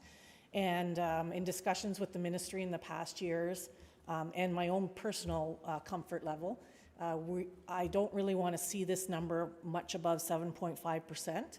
So this year it's 6.63%, and we are starting to see that inch up there. So we are, again, going to look into that in our long-term financial plan. It's not really a concern necessarily, as we're well within our annual repayment limit. It's a little higher than the average for single tier at this point, but as I said, we need to plot out all of our capital projects as we move ahead and determine what sort of financing we have for those in the future. Housing is starting to develop, as we all know, and they need part of this debenture room as well. So we're looking at that as well, and that just came up in the last year, their need for some debt financing. So we have to include them in on our projections as well. So balance sheet items, I would be remiss to not note the Northwest Trunk receivable. The auditors always have me include a note in my report about the Northwest Trunk receivable. We have not received any money in the last, I think we received money in the first 2 years, and we haven't received money since then from any developer, but I understand there is one developer that is gone to the building permit stage and will be paying some money to us this year. But there are liens on the properties, obviously. Like, it's not like we're not going to get paid back. It's just that the auditors don't like to see receivables sit there with no money received. There is an annual index rate applied to Northwest Trunk receivable. It was about $1 million this year that increased the receivable for the developers, and I was planning early in the year to send out updates to developers on the balances that they owe at this point, but of course COVID hit, and I haven't got back to that yet, so I plan to do that in the fall, just so that they're aware of what their balances are showing. So our long-term debt, you can see that we're well within our $25 million debt limit for general tax rate. We're at 20 million. Our water and sewer user debt is actually down from last year. Both the tax and the water and sewer are down. We have a $49 million limit for water and sewer debt, and we're at almost 41 million. Our DC debit debt is, I think we've come now twice to raise money for the DC reserve, where we're spending more than we're actually getting in for the DC collections. So that's going to be part of the long-term plan as well. We are actually going to have to go out again before the end of 2020 for probably another 5 million on that on the debit. Our Northwest Trunk debt is part of our debt, but it's separate because really it is something that the receivable amount for Northwest Trunk is to come in and then we pay down the debt. So we're hoping that that starts to move a little bit on the receivable side. Housing debt, you can see an increase there of housing. They've completed 2 or 3 new housing units, so we have fully debentured for those. And then we have our municipal drainage and our 10-year plan debt. So really the only increases in debt this year were in the DC debit area and the housing debt. So then we have, I just wanted to talk a little bit about the annual repayment limit, because I just wanted to show you that, in fact, we are well within our annual repayment limit. So we have, the ministry doesn't look at debt as you can have 100 million in debt. The ministry looks at debt and says you can have, for example here, 40 million in debt payments, so that's principal and interest, and still be in line of your annual repayment limit. So right now in 2019, we had 15.5 million of debt, principal and interest. So we have 24.5 million left of room for that, for our annual repayment limit. So if you took that at 4%, and it equates to room of 145 to $443 million in debt. The 443 million being a 20-year term, and the 145 being a 5-year term. Now I will note, I did get an update on the Infrastructure Ontario rates, which is where we normally go for debt financing, and their 20-year rate right now, and I was a little surprised, is only 1.93% right now. So there's quite a bit more room just opened up there just by that debt by what they're debenturing at right now. And we're going to be going out for a debenture shortly, actually. So we'll take advantage of that lower rate. So we talked a little bit about the DC reserve and how there is a DC shortfall. I was predicting that potentially we would have a $10 million deficit, and I just had an update today, and we're probably looking more closer to $5 million. And our history of DC revenue is just not keeping pace with the growth projects. But there seems to be some movement coming there. I've been talking to the building department and planning, and they are indicating that there is a lot of subdivisions, a lot of apartment buildings, that kind of. We're hoping that brings that DC revenue up, so we can recover some money that we've already spent. So this is my final point, the accumulated surplus. Such an exciting note. It kind of tells you the whole story of the operating fund surplus of $3.2 million. The capital fund has a little bit of a deficit. That's probably just debenture financing that still needs to be done. We have these two items that you see, employee future benefits and post-closure landfill costs. They show on the accumulated surplus, but they're not an actual liability of the corporation. They are a liability of the corporation, but they're not on our, we haven't set them up as a liability of the corporation. So it would be the money if, I guess, everything stopped today, what would we owe in future benefit costs? And if everything stopped today, what would we owe in post-closure landfill costs? They just want people to be aware, the councils to be aware that that liability exists. So they've moved it onto the accumulated surplus page. Accrued interest, the long-term debt, you'll note that it's $109 million here. That does not include the Northwest Trunk debt that we have, because it's more of a debt that has a repayment scheme attached to it. We have reserves of $33 million. Our reserves are down from last year by approximately $8 million, and that's mainly in the capital reserve area and their capital budgets. And our tangible capital assets, we have added about $35 million to our asset balance. So all those capital projects have resulted in capital assets. And that's all I have to say. So if there are any questions. You bet. Thank you for that. I appreciate that. And I'll get a motion to receive the presentation. Councillor Elmsley and Ashmore. Councillor Elmsley had a question. Go ahead. Thank you, Mr. Mayor. I know Carolyn's day wouldn't be made unless I had Oh, some of course questions. not. Just getting back to the Northwest Trunk and the DCs, does that skew our debt in any way? Like, The when you Northwest- look at it, does it cause us to see it as something we shouldn't see, you know, that it is really not our debt, it's owed to us, and we're just carrying it? Through you to the councillor. I don't think so, because I'm pretty, when I make presentations on our financial statements or talk to the auditors about our financial statements, I make very clear that that is not our debt, that is the responsibility of the developer. We got it at a really good rate, so it's, it's costing us the minimum amount of money that would possibly cost us. So I think that, I don't think that it's a negative thing at all. Yeah, and do you think we need to do anything? Like, do we need to, we made a decision in the past that the DCs would only be payable at building permit time, and I think that was a good decision we made. But do we need to put some kind of a sunset, or should we put some kind of a sunset on how long that should be? Through you to the councillor. Actually, we do have a sunset on that. It's 20 years, and then we'll reevaluate. I'm not really concerned that they're not making payments, because, there is a lot of activity going on out there, and I think that it will develop. Obviously, they wanted to do that. We chose to front end it for a reason, so I think that the development is coming. It's just the auditors get concerned with that large of a debt or large of a receivable with no payments on it. But we have liens. I feel that we've covered our bases for sure. Yeah. Yeah. And I think, you covered it, that some of the debt we have, like the housing debt and the drainage debt and water and sewer, are actually debts that other people are going to pay, but we hold it on our books. And I think you made that point in Yes. your presentation. Yeah.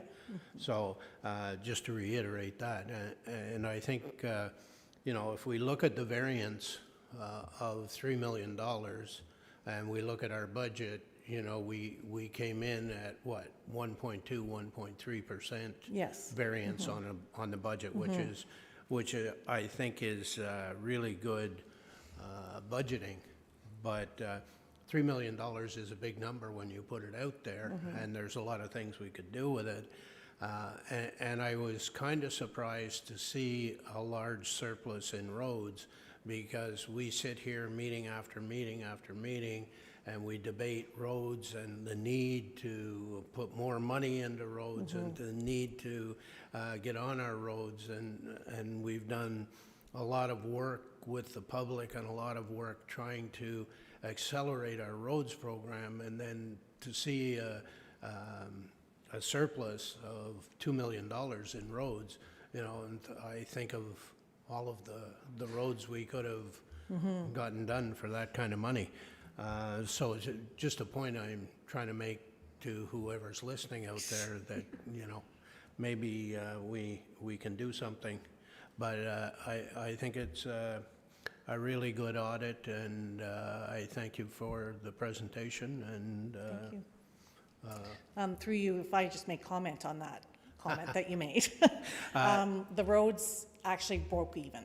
So the road winter control was over 2.6, but the roads, the other seasons were under 2.6. But they're very weather-oriented as well, right? So if winter starts early, that cuts your season short, and you definitely can't do what you thought you were going to be able to do. No. Yeah. And Yeah. it's... And I would say that what a year to have a surplus that we can now have some, when we get Going through forward. this second wave that they keep telling us is going to happen, and, it sets us up a little bit better than we were before, for sure. And one last question. The 33 million that we show in reserves, does that include this 3 million, or will that be, if we approve the motion to put the 3 million into the reserve, it will pump it back up to 36 That is and correct. change? Yeah, Is that's that correct? Yeah. Thank you. Okay. We're just hoping you won't spend it. We didn't want to take that for granted, so we'll get it in the reserve first. Councillor Ashmore, go ahead. Thanks, through you, Mr. Mayor, to Carolyn. Just a question on the balance sheet. When I look at it, my question is about liquidity. And when I see it here, when you take into the account the land and buildings, which is what the 540 million is? Yeah. Am I correct? That's the value of our land and buildings, which we have a lot of. But when you look back at the liquidity, so every dollar of current assets is only, every dollar of current assets has a $2 of debt applied to it. So how does, I'm just not quite 100% on this here. So are you saying we have good liquidity, or, but when I look at this here, it doesn't look that liquid? Through you to the councillor. The current ratio doesn't look as good as Yes. what you said. What I was trying to say was that the auditors have a definite definition of cash, and they have a definite definition of investments. What I'm saying is some of those investments probably, we have, a sec, I've got the number here and I'll bring it out. We have almost, sorry, it's on this sheet here. We have another 49.7 million in investments. We have 16.7 million in cash. Of those 49.7 million in investments, 22 of that is legacy chest, and the remainder is in short-term investments. They're maybe longer than a year, but they are easily accessible. So I'm saying that even though the 16 million, when you look at the auditor definition of a current ratio of the 16 million compared to the 27 million, we actually, if you look at, if you account for the fact that there are some liquid investments that are actually, would be treated the same as cash, we have a current ratio of 1.71, so $1.71 of cash to $1 of accounts payable. Thanks. And just one more question, please. When we borrow monies, what do we pledge as security to these lenders? Are we pledging our assets as well, what do we, exactly do we pledge? I don't need to know exactly, but are we using our equity when these lenders, these creditors that we're using, what are we securing our loans with right now, our long-term debt and our short-term debt too? Basically, we secure our long-term debt with our balance sheet. They don't specify any specific asset. They just know that as a municipality, we have the ability to raise taxes if we were to need extra money. So I think there is, you know, it's not the same as a personal mortgage that you would get. It's not on a building or anything. It's more, they look at our balance sheet, say, yes, they can afford that, and move ahead. And they really look at that annual repayment limit, frankly, to make sure we're within line with that, so. Okay, good. Two quick questions I have, Caroline. Okay. The 33 million in reserves, committed, uncommitted? Reserve, through you, to the mayor.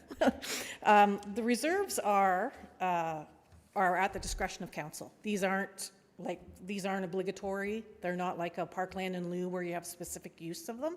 Council might have said that they are to be used for that, but if you choose in the future to say, well, you know, I think we should change, we need money here, so I think we should move some money around. That's well within your discretion. But not, it's not part of like the chest fund or anything Not like at all. that? That's No. not included in that? No, not at all. That's 33 million, council has control Yes. over those reserves? Exactly. Thank you. Yeah. And my second question, on slide 9, you have tax arrears versus operating revenue. Yes. 219, 4%, low risk, under 10%. Any idea what we're looking at this year with COVID? Are we projecting obviously a little bit higher with tax arrears? Through you, I Any think. trends you can pass on? I think that we're looking at a little bit higher of a rate of arrears. I think that that this certainly will rise, but I don't think it'll get over the 10%. I don't think we'll be in a risk situation here at all, because the money seems to be coming in on the due dates. It might not be coming in at the levels it did before, but I think it's minimal. It's not a big change. So some of it's delayed, but we're still slowly but surely. Yes, It's going to be definitely. paid over time. It is, So it's just a yes. cash flow issue more than anything It's more of a else. cash flow issue, yes. Perfect, Yeah. thank you. Councillor Riley? Now that you mentioned through you, Mr. Mayor, too, we mentioned that the committed and uncommitted, the 22 million for the Legacy Chest Fund, potentially, if it was a decision of council, we could borrow from that too, could we not? Through you to the councillor. I have asked that question a few times and have brought it forward to council, and they've turned down that idea.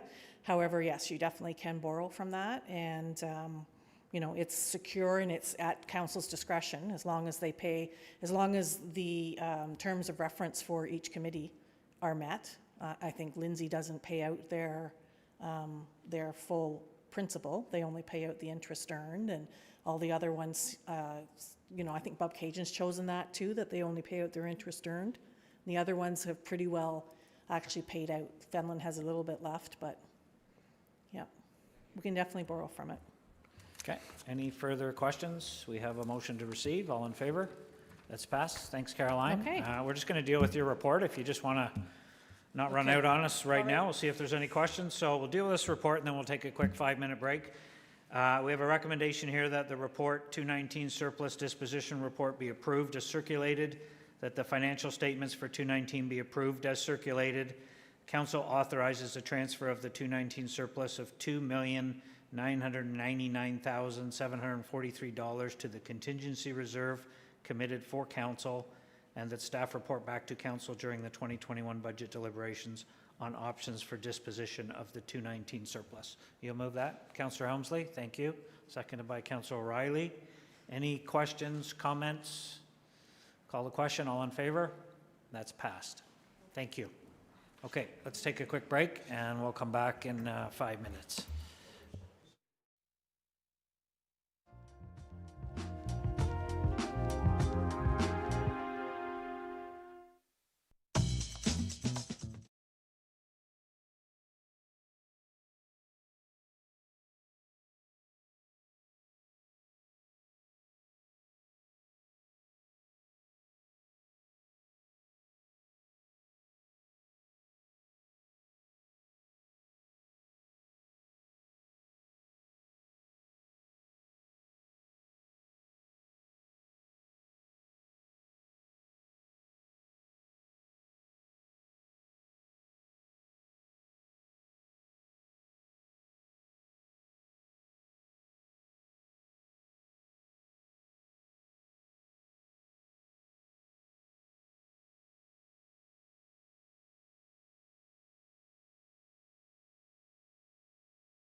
Thank you. We'll call the meeting back to order. Committee of the Whole. Correspondence regarding Committee of the Whole recommendations. Let's deal with that first. So we can pass all these at once. 911 to 917. I'm just going to read them so for the record. Correspondence regarding the fireworks ban from Colleen Cook, 911. 912 is correspondence regarding the fireworks ban from Andrea Lalonde. 913 is correspondence regarding the fireworks ban from Kathy Walker. 914 is correspondence regarding the fireworks ban from Matthew Hutchinson. 915 is correspondence regarding new road names for portions of Old Highway 7 at Meadowview Road by Jeff Armitage. 916 correspondence regarding new road names for portions of Old Highway 7 at Meadowview Road from Aaron Black. And 917 is correspondence regarding new road names for portions of Old Highway 7 at Meadowview Road from Sherry and Umberto Lascano. Can I get a motion that that correspondence be received? Council Richardson and Vale, any questions? All in favor? That's passed. Committee of the Whole minutes, that the minutes of the September 2nd, 2020 Committee of the Whole meeting be received, and the recommendations included in section 9.3, save and accept 9.3.23. Councillor Ashmore wants to extract the open air burn and discharge of fireworks. Are there any other extractions from Committee of the Whole? Seeing none, then that everything included in section 9.3 of the agenda, save and accept 9.3.23, be adopted. Can I get that motion, please? Councillor Yeo and Elmsley. Questions? All in favor? That's passed. Councillor Ashmore, your extracted 9.3.23. Okay, thanks. Ashmore, or yeah. Yeah, fireworks, yeah. I guess I'll, don't write terminology, but I guess I'll put forward a no motion on this. No motion. So just that, Just be that the received. memo be received? Yes, please. The original memo from Chief Pankhurst be received? That's correct. Okay. Moved by Councillor Ashmore, second. Councillor Yeo, discussion? All in favor? That's passed. We want to do a follow-up? Councillor Elmsley? Thank you. I will move it as council discussed it the last time, which was that in order to have fireworks outside the two weekends, that would be the Victoria Day weekend and the Canada Day long weekend, that a permit be required for fireworks. And if I get a seconder, I'll speak to it. So really the rest of the memo as printed, and a portion of that is allowing it between dusk and 11 p.m. on Victoria Day, the day before the day after, on Canada Day, the day before the day after, and that the bylaw include a special event permitting process for other events. That's when it comes correct. forward. Okay, moved by Councillor Elmsley, seconded by Councillor Yeo. Go ahead. Just, I think that it makes sense from the point of view that having fireworks every weekend when you're up here is problematic to a number of people, and I have had I get complaints about it on a somewhat regular basis, and certainly the one woman whose livestock were really spooked by it. And if this passes, I will come back and ask if it would be possible to have a registry where people who get permits for fireworks, if the location could be known, not the people, not any personal information, just that it would be in the, I don't know, in the Pontypool area this weekend, there will be fireworks. So people could go online and find out, because sometimes their dogs, their livestock gets spooked. And if they're not home, it could cause them a problem. So I believe this is a good thing to bring forward, and we're not stopping people from selling fireworks, and we're not stopping people from having fireworks. We're saying we want to control it, and do it in a reasonable way. And I think it's for the safety and comfort of all our residents. Thank you. Thank you. Councillor Yo, you seconded it, so can I suggest you just add that to your motion then? That the bylaw include a special event permitting process and that location in the city be part of that permitting process? Are you okay with that? Councillor Yo, are you? Yeah, public, that the location be a public part of that process. I think it captures it all. I think that's a great idea. You okay with that? Okay. As a seconder, go ahead. You want to speak to it, Councillor Yo? Yeah, thank you, through you, Mr. Mayor. I also want to be sure that the bylaw brings back a penalty and fines section, and that it's substantial, so that it deters people from going outside the bylaw. Okay, noted. Thank you. Councillor Vale? Just wondering if the mover would accept a friendly. I totally agree with controlling the use of fireworks or whatever, but in the correspondence there was a letter from a Mr. Hutchison or whatever that made some good points on both sides and a good balanced approach, so I wondered whether you would accept adding the dates Family Day, Labor Day, Aboriginal Day, and New Year's Day, which I do believe as far as permitting processes and everything might likely make things a little bit easier, and to his point, not try to constrain everything into like 2 weekends or 2 days or whatever over the course of the year. I could live with that. We'll take that as a sort of that's friendly, yes. Councillor Yo, you're okay with the extra dates? Are we clear, Madam Clerk? New Year's Day, Aboriginal Day, Family Day, and Labor Day? New Year's Eve, Family Day, Labor Day, Aboriginal. And we're talking the same before and after? Like when you say Labor Day, you're saying Labor Day weekend before and after, same as the previous. Okay. Any further questions, comments? I think that's a good compromise. Do you have a question? Yeah, I have a question to whom it can answer it. So if you want to have fireworks, you have to go through a permitting process, or how do you do it? Like say, for example, I want fireworks on June the 17th of next year.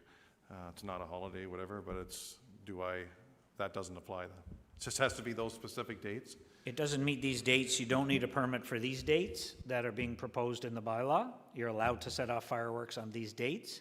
Anything outside of these dates would require an application for a special event permit. It doesn't mean just because you decide on June 17th you want to set off fireworks that I would assume you're not going to just get a permit. It has to be a special event. If you're having a wedding, or if one of your residents is having a wedding or a celebration and they want to set up some fireworks, then they would apply through the special event because it's outside of these approved weekend dates. You know, I was just giving a date, just throwing out a date. So you're restricting, what we're doing is restricting to certain dates of the calendar year, right? People don't have the freedom to have firework. They have a get-together, 2 or 3 people, whatever, a young family, or anybody, a cottagers association, if they want to celebrate their 50th anniversary, like Lakeview Estates, for example, they were going to do that, but they can't do that.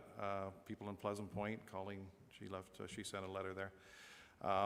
These are communities, they're kind of close-knit communities, and so we're telling them that we can't allow them to have fun of any sort. What we're telling them, I think, if this bylaw passes and this motion passes, is that they're allowed to arbitrarily set off fireworks on the days approved in this bylaw, the weekends we just talked about.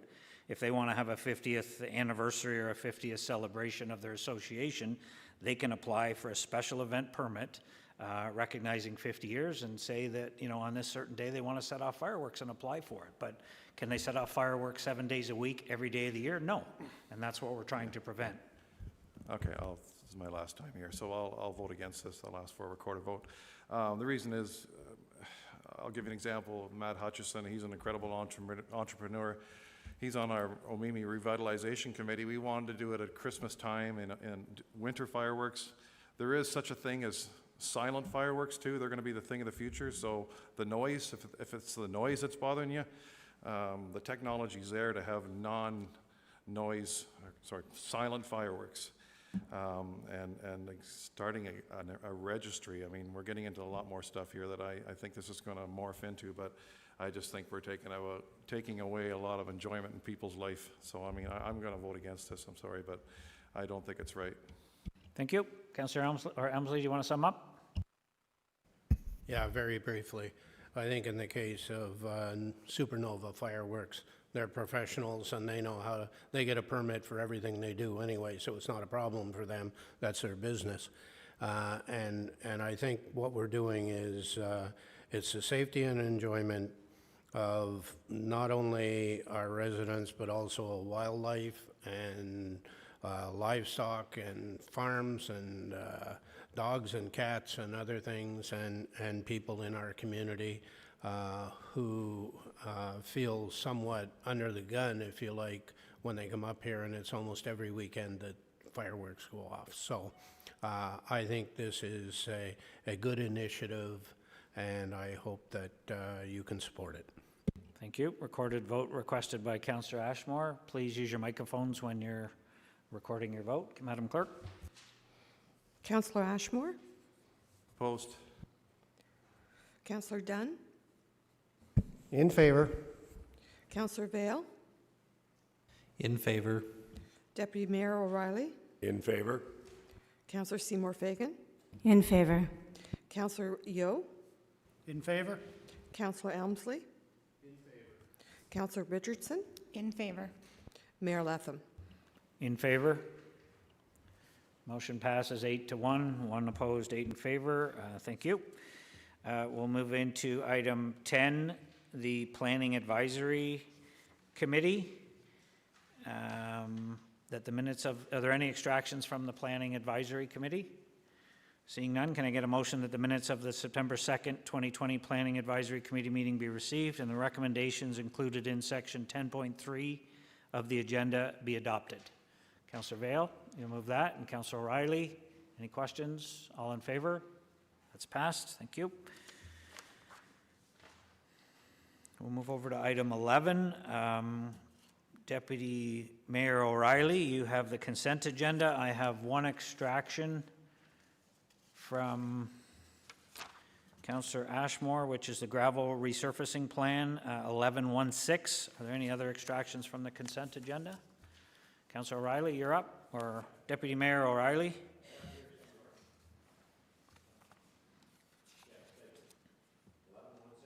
Yes.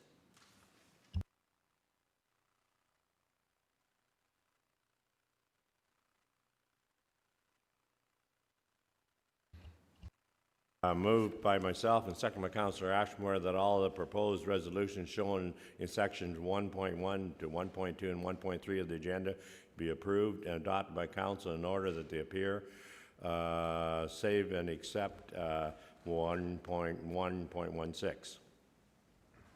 Thank you. Sorry, who was your seconder? Ron Ashmore. Councillor Ashmore, thank you. Any questions? All in favor? That's passed. Councillor Ashmore, your extraction 1116. Yeah, just, I'm not proposing any changes or anything like that, and it's glad to see that's a long-term plan here. My concerns are a couple things, and it's more related not so much to engineering, but to public works. I realize it takes a lot of hundreds of hours to be a skilled grader operator, and public works are trying to maintain these roads, but I have quite a few people that say that we should be managing the gravel that's on the existing road as it is. For example, cutting it from the side, bringing it in, crowning it properly. We just need to, if we're going to keep these roads, in half-decent shape, we're really going to have to improve our maintenance on them. And the other thing is the quality of the gravel. It has to be second to none. This has to be inspected, like, it has to be perfect. It has to be no sand, no soil. It has to be top quality gravel. I just want to make sure that when we do buy this gravel, which we pay big money for, that it's the toppest qualities we can get. I think we owe it to the people to put on high quality gravel on our roads. So that's another thing. And one more thing, when we look at the amount of money that we spend in here, and some of these roads, I printed it all off. There's a bunch of roads here. Have we ever looked at what the feasibility is of some of those roads could be perhaps hard surface instead of graveling them for 10 years? Like, has there been anything done like by the strategy management looking at, is it cheaper to maybe hard surface some of these roads or just keep graveling? That's a lot of questions. Well, I think we have a criteria for turning a gravel road into a hardtop road, right? Which is a traffic count and other things. That's a council set criteria as far as I know. I don't know if I'm getting a nod. I don't know if some of the other, if council wants to change that criteria and then budget accordingly for it, they're always able to do that. But I think what's in front of you here is just a long-term plan for, you know, a lot of our gravel roads that, to your comment, it's a good long-term plan that we need to do as far as the quality of the gravel and the way the roads are operated. I would suggest, you know, we need to have those discussions with the director or you have them with the director as an operational issue. I don't know if Mr. Rojas is on the line and wants to comment on the quality of the gravel that we purchase. I'll give him a minute. He seems to be always willing and able to chat with us. So hello, Director. Councillor Ashmore had a question about how do we ensure the quality of the gravel that we're purchasing for our resurfacing is top-notch gravel, is it inspected, is it grade A gravel, and we make sure we're getting what we pay for in each time? Thank you, through you, Mr. Mayor. So there was a fundamental shift around 2012 where we used to spec granular M, which was a little bit cheaper but a little bit dirtier gravel. Since 2013 and thereabouts, we've switched to a more granular based gravel, which is a better quality gravel, lasts longer. And we've also followed the OPSS, the Ontario Provincial Standard Specifications. So we get sieve analysis, so the distribution of the grains, the fines in the larger aggregate, and we make sure they pass that specified gravel. So there was a change in quality around 2012, 2013, and since then we've been very happy with the quality of the gravel we received to date. Thank you. Councillor Ashmore, anything further? No, I'll move the report. Okay, thank you, Director. We'll move the report as printed. A seconder. Councillor Yeo, you have a question? Oh, you do. Sorry, go ahead. Yeah, while the director's on, through you to the director, given the material we're using, it's a good material, but it seems every time we get a serious rain event. Let's get him back on here first, Councillor, just to make sure. Director Rojas, are you still with us? Can you come back online for a minute? We got another question. Thank you. Okay, go ahead. Sorry. Through you to Mr. Mayor, to the director. I know we're using better material than the Class M stuff was. That was horrible stuff. But it seems every time we get a serious rain event lately, that most of our hills, in my ward at least, are all washing out substantially on hills. And you hit a crest of a hill, and you have to swerve dangerously because there's a huge washout on the other side of the hill. So I was wondering if there's any thought going into this graveling resurfacing plan. I don't know how you do it, but to use different material on hills that doesn't so readily wash out, with less fines in it or something along those lines. Director? Thank you, through you, Mr. Mayor. So it's a combination of a few different things, and we mentioned this in our Roads 101 town halls last year. You can't just look at the gravel program with the roads independently. We also have to look at the drainage, the ditching, the calcium that Public Works applies to it. They all work hand in hand. So the quality of the gravel is excellent, but we need to remove the winter sand, not necessarily on gravel, that's more for high float roads, but also make sure the drainage and the ditching is done. We've just finished a 3-year, this is the last year of a 3-year gravel rehab program, which basically looked at the base. So try to stabilize the base, try to dig out some soft areas or historical problem areas to stabilize the base, because a lot of these gravel roads were built on organic soils. They're old logging roads that we turned into gravel, so some of them, the base aren't the greatest. So it's a combination of things. Definitely the increased quality of gravel will help, but we also have to tackle the base and the ditching to go along with that. Thank you. Are there any other questions for the director while we have him on the line? He's gone already. He's pretty quick at getting off of there. He's quicker than I always back. That's okay. He must have heard me. We have no further questions, Juan. Thank you. We have a motion as printed for the gravel resurfacing plan for 2021 to 2030. Call the question. All in favor? That's passed. Thank you. Just had a question. Are the two memos, Madam Clerk, included in the consent agenda? Councillor Riley, was it 11.3 as well? No, but the two memos, 11.3, are they included in the consent? 11.3. So the two memos are done, so that's our consent done. Okay. Other new business, none. We have bylaws. Are there any extractions from the bylaws? Seeing none, Councillor Yeo. Moved by myself and seconded by Councillor Seymour Fagan that the bylaws shown in section 13.1 of the agenda, namely the items 13.1.12 and including 13.1.14, be read a first, second, and third time, passed, numbered, signed, and the corporate seal attached. Thank you. Call the question. All in favor? That's passed. We have item 14 is notice of motion. We have none. We do need to go into closed session. Can I get a motion for the adoption of the closed session agenda, please? Councillor Yeo and Elmsley. All in favor? That's passed. Is there any disclosure of pecuniary interest in closed session items? Seeing none, we'll take a couple minutes to move into closed session.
Okay, we have some matters from closed that we need to deal with in open, so go ahead, Madam Clerk. From the closed session, the item 15.3.1, that the confidential closed minutes were approved from the previous meeting. Item 15.3.2, that the solicitor was given direction regarding the acquisition of lots 6 and 7 on Plan 102, the town of Lindsay, for the use as a multi-use public space. Item 15.3.3, solicitor was given direction on the proposed license agreement and permission to construct with LaForge Canada, Inc.